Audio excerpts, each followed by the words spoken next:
अगर तुम्हारा कोई दुश्मन नहीं है तो फिर ये खून तुमने ही किया है। तुमने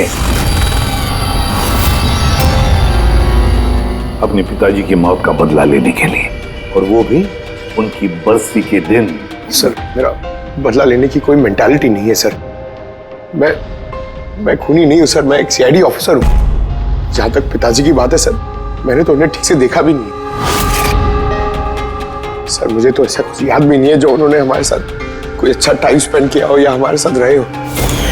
सर, उन्हें तो फर्क भी नहीं पड़ता होगा कि उनका कोई बेटा है जिसे उनकी जरूरत भी है सर। सर, मैं निर्दोष हूं सर। मैंने किसी का खून नहीं किया सर। जानते हो ये क्या है?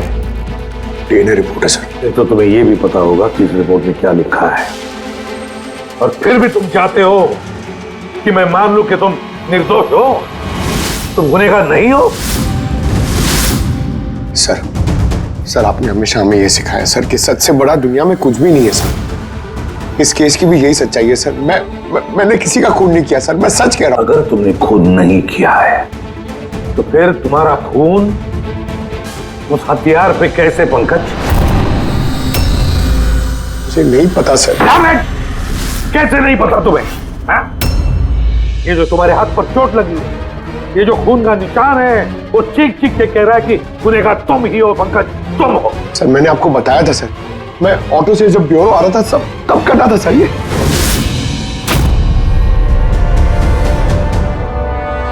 सर, ये भी हो सकता है कि कोई पंकज को फंसाने की कोशिश कर रहा हो। पंकज, इस आदमी ने तुम्हारा हाथ काटा था, शायद वही तुम्हारे खून का सैंपल लेके गया हो क्राइम सीन पे डालने के लिए। सर नहीं सर, सैंपल नहीं हो सकता उसके पास। उसने जैसे ही मेरा हाथ काटा था सर, तो वो चला गया था और खून तुरंत नहीं आया था सर, थोड़ा टाइम लगा था। उसके पास मेरा सैंपल नहीं हो सकता सर। अगर तुम्हारा खून किसी ने नहीं लिया तो फिर तुम्हारा खून क्राइम सीन पर सिर्फ एक ही तरीके से जा सकता है पंकज, और वो भी तब जब तुम वहां खून करने गए थे तब। ये क्या बात हुई सर?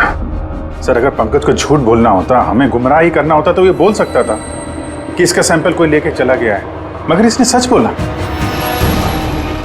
इसका सच कोई मायने नहीं रखता क्या सर?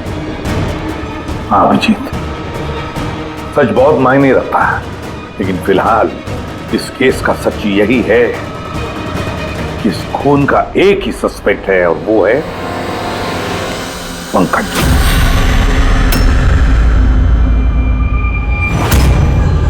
मैं तुम्हें सीआईडी से सस्पेंड कर रहा हूं। सर, मेरा यकीन कीजिए सर, मैं सच कह रहा हूं। मैंने खून नहीं किया, मुझे मेरे पिताजी की कसम है सर। पंकज, तुम्हारी गन और बैच। सर, एक बेटा अपने पिता के श्राद्ध के दिन उसकी झूठी कसम कैसे खा सकता है सर? मैंने तुमसे नहीं पूछा फ्रेडी। गन और बैच।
गलत हो रहा है, एकदम गलत हो रहा है। नो ऑफेंस सर, लेकिन आप हम सब पे ऐसे हमेशा शक नहीं कर सकते। ये तुम क्या कह रहे हो अभिजीत? क्या गलत कहा मैंने? जब भी कभी किसी सीआईडी ऑफिसर के ऊपर झूठा इल्जाम लगता है, आप हम पे कभी भरोसा नहीं करते। ये तुम क्या बोल रहे हो अभिजीत? मुझे तुमसे ये उम्मीद नहीं थी। हमारी भी थोड़ी बहुत उम्मीद है सर आपसे। आपके एक इशारे पे जान देने को तैयार खड़े रहते हैं हम लोग। तो क्या इतनी सी उम्मीद रखना गलत है कि हमारे बुरे वक्त पे आप हमारा साथ देंगे, हम पे भरोसा रखेंगे? तो क्या मैं साथ नहीं दे रहा? सच जाने की कोशिश नहीं कर रहा हूं मैं? सच के इस सफर में आपने कई बार हमारे आत्मसम्मान को चोट पहुंचाई है सर, हमारे फर्ज, हमारी वफादारी पे शक करके। जब मुझ पे झूठे इल्जाम लगे थे, आपने मुझ पे भरोसा नहीं किया था। और जब तक अभिजीत निर्दोष साबित नहीं होता, उसे जेल में ही रहना होगा। जब दया पे झूठे इल्जाम लगे, आपने इस पे भी भरोसा नहीं किया। मगर शायद आप ही एक बात भूल गए, एक बार आप पे भी ऐसा झूठा इल्जाम लगा था।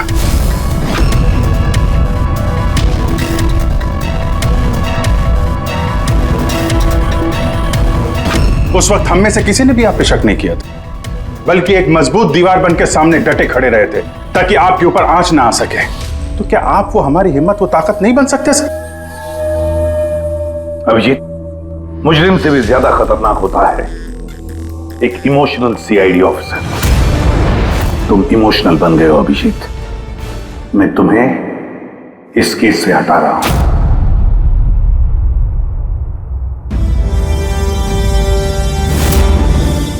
दया, पूर्वी, अब से पंकज की केस तुम दोनों इन्वेस्टिगेट करोगे, सिर्फ और सिर्फ तुम दोनों।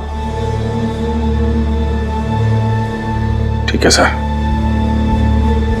अब आपको मुझ पे इतना भी भरोसा नहीं रहा कि मैं इस केस को न्यूट्रल तरीके से देख पाऊंगा भी या नहीं। इतने साल की ड्यूटी का ऐसा मेडल तो किस्मत वालों को मिलता है। Thank you sir.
अपनी पीठ मेरी तरफ करके खड़े हो जाओ।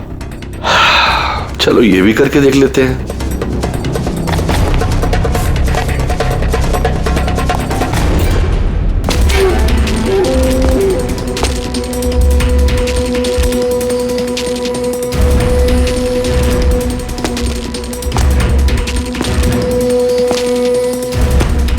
आप आ गए सर? मैं आप ही का इंतजार कर रहा था। आप देखिए वहां फाइल पड़ी है, उसमें पूरा फाइनेंशियल प्लान पड़ा हुआ है और मुझे पूरा यकीन है कि आपको बहुत पसंद आएगा।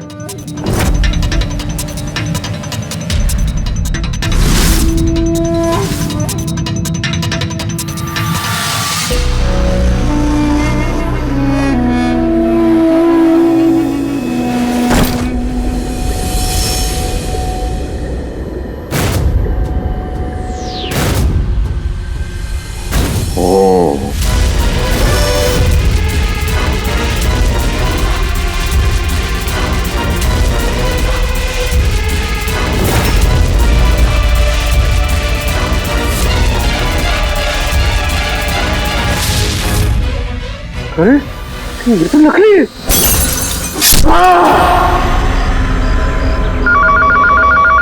हेलो एसीपी प्रद्युमन है। व्हाट?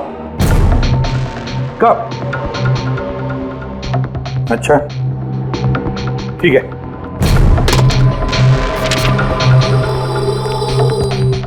दया, अभिजीत, विक्रम विजय का खून हो गया। विक्रम विजय? वो हवाला कांड वाला सर? वही विक्रम विजय आज तक कानून से बच के भाग रहा था। आज उसका कत्ल हुआ उसके ही घर में। एक न एक दिन तो ये होना ही था सर, इतने सारे दुश्मन पाल रखे थे उसने।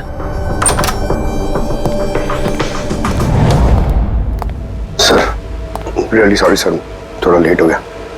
क्या बात है पंकज, कहाँ रह गए थे तुम? सर वो डैड का श्राद्ध था सर, आज मंदिर गया था सर पूजा करने। ठीक है, और ये हाथ में क्या हुआ? अरे सर ये आते हुए लग गया, मामूली चोट है, इतना जोर से नहीं लगा सर।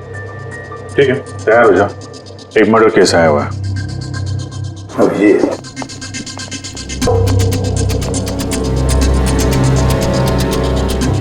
किसका मर्डर हुआ है बुरे? विक्रम विजय का।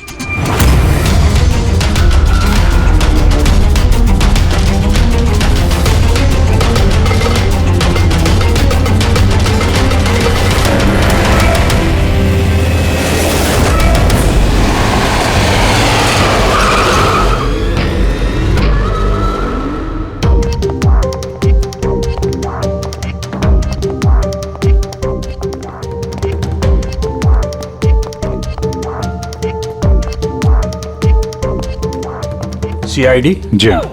सर मैं गोपाल हूँ, विक्रम सर का मैनेजर। ये तीनों कौन? ये मोहित, विशाल और ये राघव है, ये सर के सिक्योरिटी गार्ड्स हैं। और आप? ये विक्रम सर की वाइफ हैं, मधु मैडम, और बाकी सब स्टाफ है। बॉडी कहाँ है? सर बॉडी अंदर है। ये गर्दन पे वार किया है, अब पेट और छाती पे भी मारा है।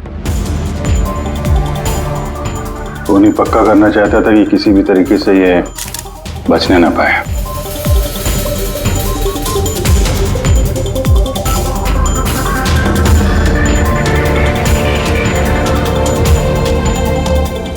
लगता है इससे हमला किया है उस पर।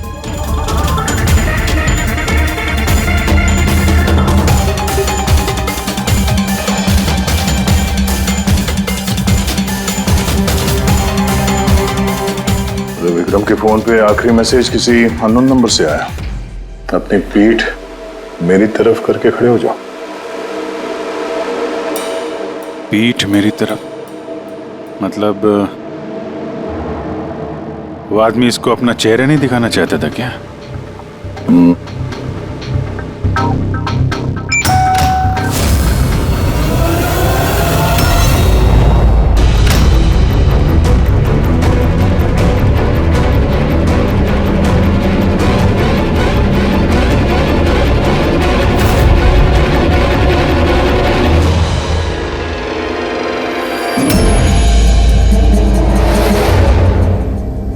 ये देखिए सर, फुलदान में से मुझे क्या मिला है?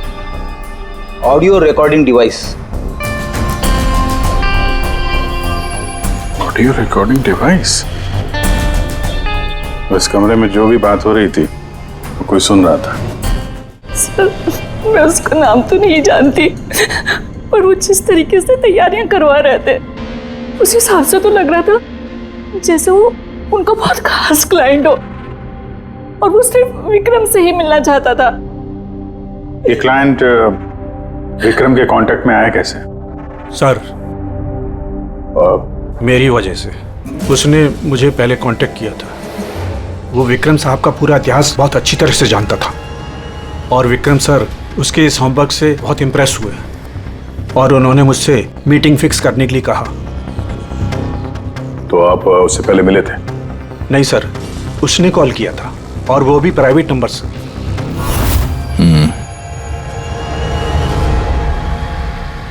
तो आप लोगों ने मीटिंग से पहले पूरी तैयारी कर ली थी? हाँ जी सर। उस कमरे को अच्छी तरह से चेक कर लिया था? हाँ। तो फिर ये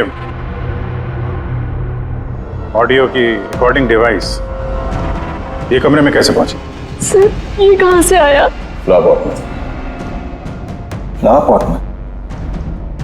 वो तो तूने चेक किया था ना मोहित?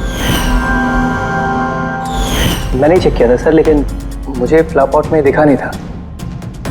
दिखा नहीं था? जी नहीं। अच्छा, ऐसे कैसे दिखा नहीं था? ब्यूरो चल, वहां पे अच्छे अच्छे को दिखने लगता है।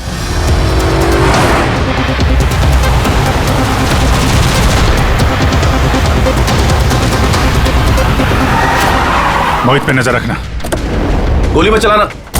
कैलाश सर, आप कौन है? ये सीबीआई ऑफिसर हैं कैलाश जी। कैसे है सर? बढ़िया।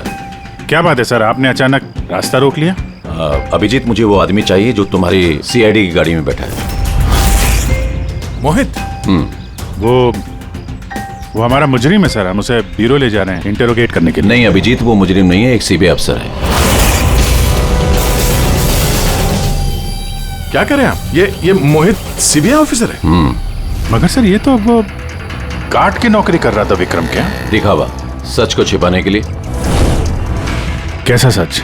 मोहित एक अंडरकवर है और मेरे कहने पर वहाँ ड्यूटी कर रहा था, और मेरे कहने पे ही उसने विक्रम के वहाँ वो रिकॉर्डिंग डिवाइस लगाई थी, और इसीलिए कुछ भी बताने से मना कर रहा था। ये अंडरकवर है, मर जाएगा मगर प्रोटोकॉल नहीं तोड़ेगा। नहीं ठीक है सर, वो एक्चुअली थोड़ी बहुत पूछताछ करनी पड़ेगी, खून का मामला है। जस्ट जनरल बातचीत। और हमें वो ऑडियो रिकॉर्डिंग मिल सकती है सर? हम जानना चाहते हैं कि खूनी और विक्रम के बीच क्या बात हुई थी। आप आ गए सर? मैं आप ही का इंतजार कर रहा था। आप देखिए वहां फाइल पड़ी है, उसमें पूरा फाइनेंशियल प्लान पड़ा हुआ है, और मुझे पूरा यकीन है कि आपको बहुत पसंद आएगा। ये नोट तो नकली है। सर ऐसा लगता है कि विक्रम विजय खूनी को जानता है, इसलिए खूनी ने उसे अपना चेहरा देखने ही नहीं दिया। और जैसे ही विक्रम को पता चला कि जो पैसे उसे दिए गए वो नकली हैं, खूनी ने उसे मार दिया और बैग लेके चला गया। तो काम करते हैं, इस मोहित से अंडरकवर कॉप से पूछताछ करते हैं। I'm sorry सर, ये केस अभी तक बंद नहीं हुआ है, इसलिए अगर मैं आप लोगों को कुछ भी और बताता हूँ तो वो प्रोटोकॉल का उल्लंघन होगा, विच आई डोंट वांट। देखो मोहित, मैं तुम्हारे प्रोटोकॉल की इज्जत करता हूं, मगर कोई तो ऐसी चीज होगी ना जो तुम्हारी इन्वेस्टिगेशन के दौरान तुम्हें मिली हो, मगर तुम्हारे प्रोटोकॉल के दायरे में होने के बावजूद भी तुम हमें बता सकते हो। कुछ तो बताओ जिसके जरिए हम खूनी तक पहुंच सके। मैं आप लोगों को केवल इतना बता सकता हूँ कि पिछले काफ़ी सालों से सीबीआई इस विक्रम विजय के पीछे लगी हुई थी। आज से 15 साल पहले सन 2002 में सीबीआई ने एक अंडरकवर ऑफिसर को भी विक्रम विजय के पीछे लगाया था, कुछ खास सबूत इकट्ठा करने के लिए, लेकिन कुछ हासिल नहीं हुआ और अनफॉर्चुनेटली हमारे वो ऑफिसर मारे गए। एक मिनट, नाम क्या था इस ऑफिसर का? इंस्पेक्टर अधिराज।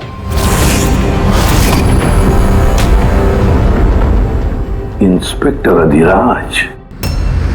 इस बोतल पे जो खून है, इस खून में विक्रम की डीएनए के अलावा किसी और का भी डीएनए। विक्रम के डीएनए के अलावा किसी और का भी डीएनए है? तेरे कहने का मतलब है कोई और भी था? कौन था सालुंखे? तो अपने क्रिमिनल डाटाबेस में कंपेयर करके देखा, मैच करके देखा तूने? उसकी जरूरत नहीं पड़ी। जरूरत नहीं पड़ी का क्या मतलब है सालुंखे? किसका डीएनए है वो? वो डीएनए हाँ। पंकज का है। What? वो डीएनए पंकज का है? हमारे पंकज का? हमारे पंकज का। यार ये कैसे हो सकता है? CID officer Pankaj, CID officer Pankaj खून कर सकता है? हमारा एक ऑफिसर खून नहीं है। लेकिन सर पंकज खून क्यों करेगा? वही तो, सीआईडी ऑफिसर खून क्यों करेगा? सर, विक्रम के घर से 1 किलोमीटर की दूरी पर पुलिस को एक लावारिस मोटरसाइकिल मिली है सर। किसकी मोटरसाइकिल है वो? सर वो पंकज की है।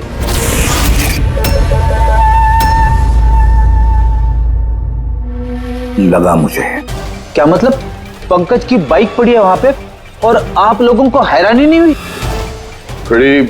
विक्रम विजय जिसकी मौत हुई है आज, 15 साल पहले अधिराज जी, पंकज के पिता, एक अंडरकवर कॉप, बॉडीगार्ड बन के विक्रम विजय के खिलाफ सबूत इकट्ठा कर रहे थे और उसी दौरान वो मारे भी गए। मतलब सर, पंकज को ये लगता है कि उसके पिताजी की मौत के पीछे विक्रम विजय का हाथ था और इसीलिए उसने अपने पिताजी की मौत का बदला लेने के लिए।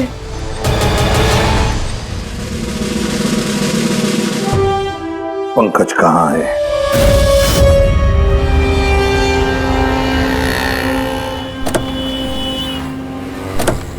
अरे सर, आप लोग? यही सवाल तो हम भी तुमसे पूछने वाले थे। तुम यहाँ क्या कर रहे हो?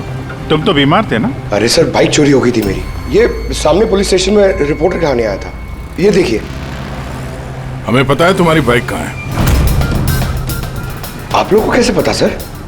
तुम्हारी बाइक विक्रम विजय के घर के पास मिली है। वही विक्रम विजय जो तुम्हारे पिता का खूनी है। जब ब्यूरो में एसीपी साहब ने बताया कि विक्रम विजय का खून हुआ है तो तुम्हें पता था ना कि वही विक्रम विजय है? हाँ सर। अरे तो ब्यूरो में क्यों नहीं बताया तुमने? तुम्हें बताना चाहिए था ना कि विक्रम विजय तुम्हारे पिता का खूनी है। सर, डैड का श्राद्ध था सर। मंदिर से ब्यूरो आ रहा था, उनके बारे में सोच रहा था, ये न्यूज आ गई। एकदम हिल गया था सर, समझ में नहीं आ रहा था क्या करूं। और ये हाथ जो तुम्हारा कटा हुआ है, एग्जैक्टली हुआ क्या था? सर, ये तो जब मैं मंदिर से ऑटो पकड़ के आ रहा था,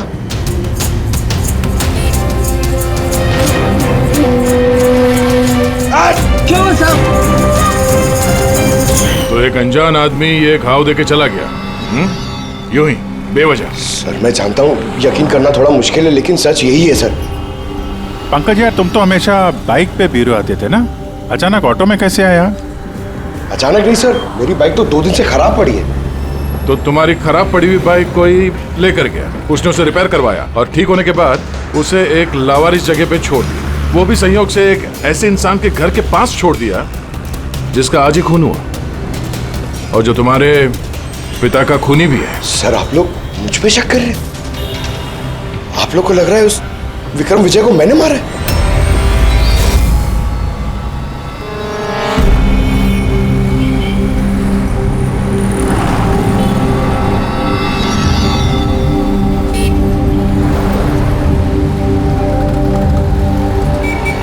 अगर ये पंकज अपने घर से विक्रम के घर पे गया होगा तो वो यहाँ इस जंक्शन से गुजरा होगा।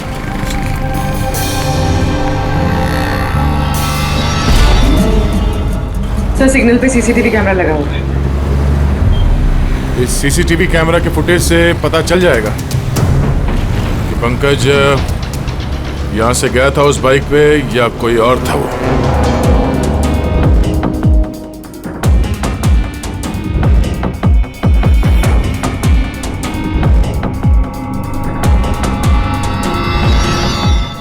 एक मिनट रिवाइंड करना, पॉज करना। सर ये देखिए, कि पंकज की तरह नहीं लग रहा है। बाइक का नंबर है XYA4784। सर, पंकज की बाइक का नंबर भी यही है। पूर्वी, ये पंकज इतनी लापरवाही तो नहीं कर सकता कि एक जुर्म करने के लिए जाते वक्त सड़क पे एक और जुर्म करे, सिग्नल तोड़ने का। जरूर कोई है जो पंकज को फंसाना चाहता है और उसी ने ये सिग्नल भी तोड़ा है ताकि हमारा जो शक है पंकज के ऊपर वो और मजबूत हो जाए। मगर सर, पंकज को कौन फंसाना चाहेगा? शायद इसका कोई पुराना दुश्मन। सर, मेरा ऐसा कोई पुराना दुश्मन नहीं है जो मुझे फंसाने के लिए ऐसी साजिश रचेगा। सर, पंकज, दिमाग पर जोर डालो, कोई तो होगा। देखिए सर, अगर तुम्हारा कोई दुश्मन नहीं है तो फिर ये खून तुमने ही किया है। तुमने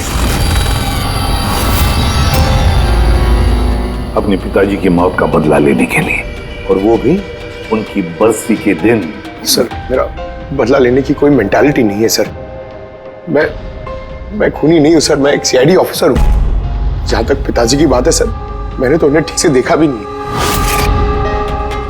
सर मुझे तो ऐसा कुछ याद भी नहीं है जो उन्होंने हमारे साथ कोई अच्छा टाइम स्पेंड किया हो या हमारे साथ रहे हो। सर उन्हें तो फर्क भी नहीं पड़ता होगा कि उनका कोई बेटा है जिसे उनकी जरूरत भी है। सर मतलब तुम्हारे पिताजी के साथ तुम्हारे संबंध अच्छे नहीं थे? सर वो एक अंडरकवर कॉप थे सर। वो ज्यादातर अपने काम में ही बिजी रहते थे। घर गृहस्थी परिवार बच्चे उनसे उनका कोई लेना देना नहीं था सर। मुझे तो सिर्फ मेरी माँ ने पाला है सर। लेकिन फिर भी पंकज, तुम्हारी अपनी पिताजी के साथ कुछ ना कुछ तो यादें जुड़ी होंगी ना? कुछ भी? बस सर थोड़ा सा याद है मुझे सर। मुझे मेले में ले जाते थे सर वो, मगर मेले में ले जाने से पहले सर वो मुझे हॉस्पिटल ले जाते थे हमेशा। हॉस्पिटल में? वो क्यों? शायद बचपन में वो बहुत बीमार रहता था और वो हॉस्पिटल ले जाते थे और मुझे बहुत दर्द होता था सर। दर्द? पंकज, कहाँ दर्द होता था? सर पीठ में, यहाँ पे सर। पीठ में? पंकज, डॉक्टर क्या करते थे पीठ में? नहीं सर, ऐसा कुछ याद नहीं आ रहा सर। याद करो पंकज, याद करो। सोचो क्या करते थे? तुम्हारी पीठ में इंजेक्शन लगाते थे या पीठ में से खून निकालते थे? क्या करते थे? याद करो। Sir sir sir drill machine से कुछ करते थे सर हॉस्पिटल में। क्या कहा? ड्रिल मशीन से? और उसके बाद तुम्हें पीठ में दर्द होता था? बहुत दर्द होता था सर। मैं हफ्तों तक सीधे बैठ भी नहीं पाता था। और फिर घर जाने के बाद तुम्हें नींद सी आती थी? कुछ अजीब सा लगता था? चक्कर आता था? हाँ सर। सर मेले में भी जब मैं घूमने जाता था तो नींद में ही रहता था सर। ऐसे चक्कर आते रहते थे सर बस। लेकिन सर इस बात का इस केस से क्या लेना देना? लेना देना है बॉस। मुझे लगता है इसके पिताजी ने इसकी बहुत छोटी उम्र में इसका बोन मैरो डोनेट करवा दिया था। लेकिन सर बच्चों का बोन मैरो डोनेट करवाना तो गैरकानूनी है ना? गैरकानूनी है, लेकिन मुझे लगता है बॉस पैसे की वजह से या किसी भी और वजह से उस डॉक्टर ने इसके पिताजी के लिए ये सब कुछ किया था। वो ठीक है सर, लेकिन मेरी समझ में अभी भी ये नहीं आ रहा है कि इस बात का इस केस से क्या कनेक्शन है? कनेक्शन ऐसे है पूर्वी कि कई बार जब बोन मैरो डोनेट किया जाता है तो जिसे बोन मैरो डोनेट किया जा रहा है उस व्यक्ति को ह्यूमन काइमेरिज्म हो जाता है। ह्यूमन काइमेरिज्म? ये क्या है सनकु साहब? यूं समझो कि जिस व्यक्ति को बोन मैरो डोनेट किया जा रहा है उस व्यक्ति के शरीर में 2 डीएनए पैदा हो जाते हैं। एक डीएनए वो जो उसका खुद का है ओरिजिनल, और दूसरा डीएनए वो जो बोन मैरो जिसका ट्रांसप्लांट हुआ है उसका। इसका मतलब है सर पंकज का बोन मैरो जिसे मिला शायद उसके खून में भी ये पंकज का डीएनए शामिल है। Exactly that. बस मुझे लगता है कोई बहुत ही खास होगा वो जिसके लिए पंकज के पिताजी ने ये सब कुछ किया। कोई ऐसा खास आदमी जो पंकज के पिताजी इंस्पेक्टर अधिराज के बहुत ही करीब था और उसकी मौत का बदला लेने के लिए उसने ये खून कर डाला। पर कौन?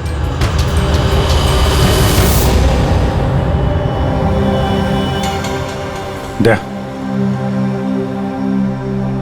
हाय sir. Hello Abhijeet. Hi Daya, कैसे हो? गुड। सॉरी आपको यहाँ ऐसी जगह पे बुलाना पड़ा। अभिजीत, जो इन्फॉर्मेशन तुमको चाहिए थी वो ना तो सीआईडी ऑफिस में दी जा सकती थी और ना मेरे ऑफिस में।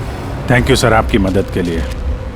पंकज एक ईमानदार ऑफिसर है सर, और आपकी मदद से शायद हम उसकी बेगुनाही साबित कर पाए। अभिजीत, तुम्हें याद है एक खतरनाक मुजरिम था राका, उसको पकड़ने में तुमने मेरी मदद की थी, तो समझ लो मैं उसी का बदला चुका रहा हूं। दोस्ती में बदले नहीं चुकाए जाते सर। एक्चुअली हमें पंकज के पिता इंस्पेक्टर अधिराज जी के बारे में जानकारी चाहिए, जितनी भी आप दे सकें। आपने काम किया है ना इंस्पेक्टर अधिराज के साथ? हाँ दया, अधिराज बहुत ही ईमानदार अफसर था और बहादुर भी। मुझे तो ये कहने में गर्व होता है कि हमने एक साथ काम किया। सर एक्चुअली हमें ये पता करना था कि उनके अंडर कवर मिशन के दौरान उनके कभी किसी से कोई खास रिश्ते बने थे।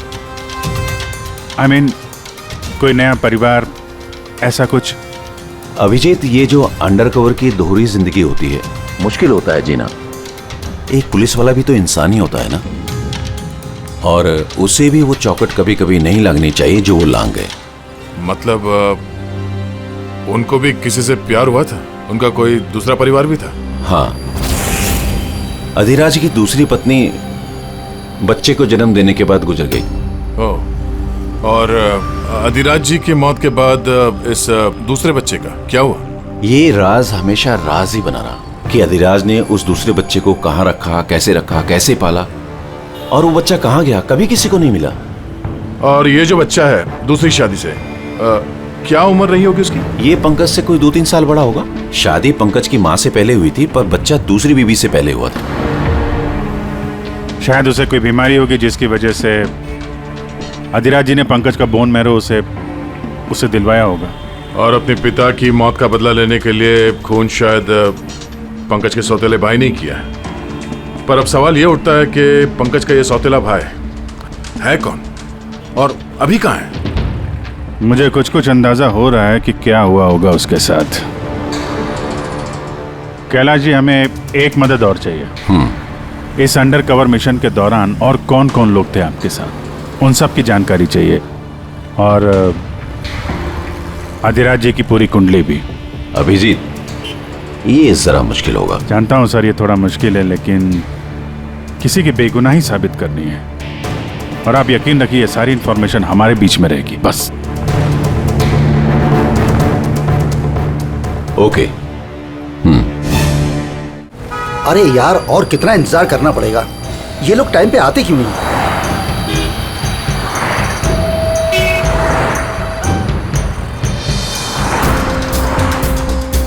अरे यार, आधे घंटे से इंतजार कर रहा हूँ। अरे मुझे आज ही पूरा पैसा चाहिए। अरे मुझे निकलना है इस शहर से आज ही। तेरा हिसाब तो मैं आज, अभी और इसी वक्त चुकता कर दूंगा।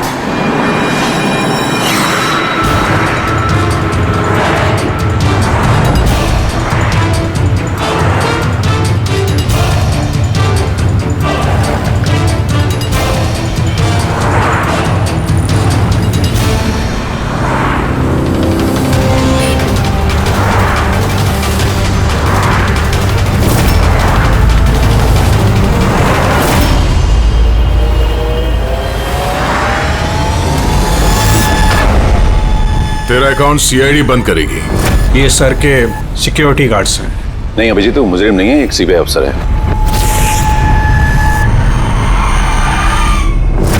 पिता के कर्ज को पूरा करना हर बेटे का धर्म होता है सर, और जो बेटा ऐसा करता है वही अच्छा बेटा कहलाता है, और वो हूं मैं। तुमने तो किया नहीं, मैंने लिया है अपने पिता की मौत का बदला। देखो मोहित, तुम दोनों के पिताजी इंस्पेक्टर अधिराज एक नेक, ईमानदार और बहादुर इंस्पेक्टर थे।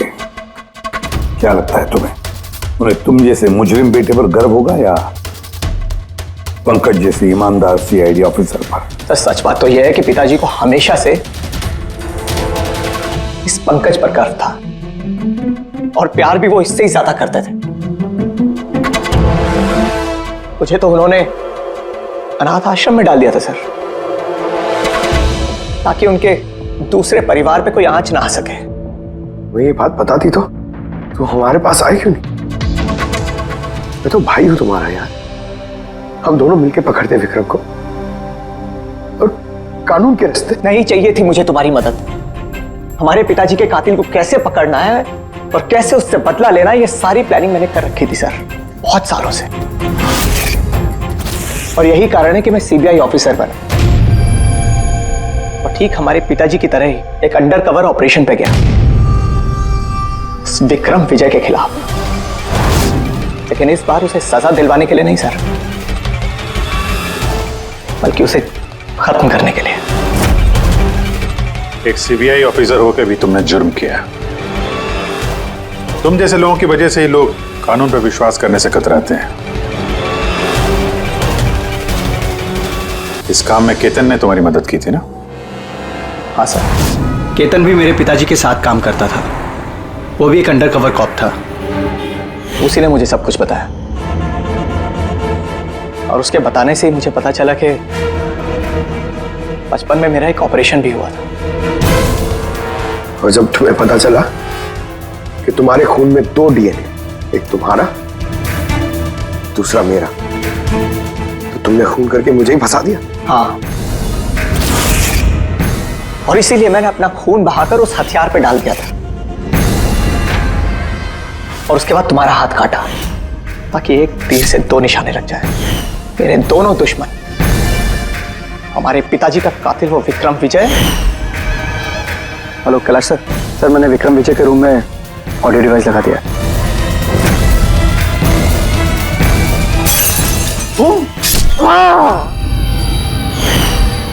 और तुम, मुझसे इतनी नफरत क्यों है तुम्हें भाई? क्यों ना करो तुमसे नफरत? आज तक सब कुछ तो तुम्हें मिला है। हमारे पिताजी का नाम, उनका प्यार, उनकी इज्जत, सब कुछ। और दुख की बात तो यह है कि ये सब कुछ मिलने के बाद भी तुम्हें इतना सा भी होश नहीं था कि हमारे पिताजी का कातिल है कौन।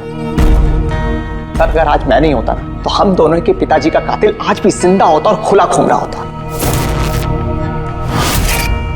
और तुम्हें क्या मिला हुआ है? जेल? और खून करके तुम्हारे पिताजी को क्या मिला मरने के बाद? शर्मिंदगी? सर, एक बात पूछ सकता हूं आपसे? आप लोग मुझ तक पहुंचे कैसे? क्योंकि मैंने कोई कसर नहीं छोड़ी थी सारे सबूत पंकज के खिलाफ करने में। मोहित, हम जानते थे कि पंकज ऐसा कभी नहीं करेगा।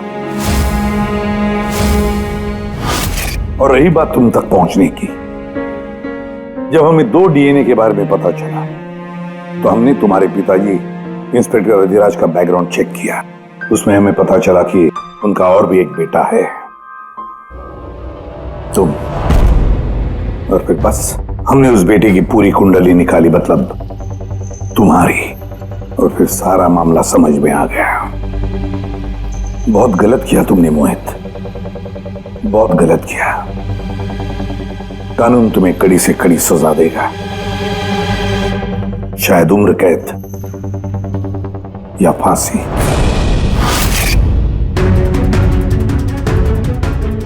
रेडी?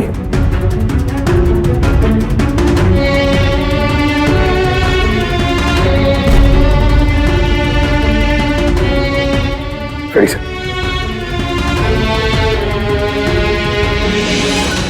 मैं जानता हूं तुम्हारे दिल में सिर्फ मेरे लिए कड़वाहट, मगर मुझे पता ही नहीं था कि मेरा कोई एक भाई है। मुझे नहीं मालूम कि तुम्हारे साथ क्या होने वाला, मगर तुम एक बात हमेशा याद रखना, मैं तुम्हारा इंतजार कर रहा हूं। I'll wait for you.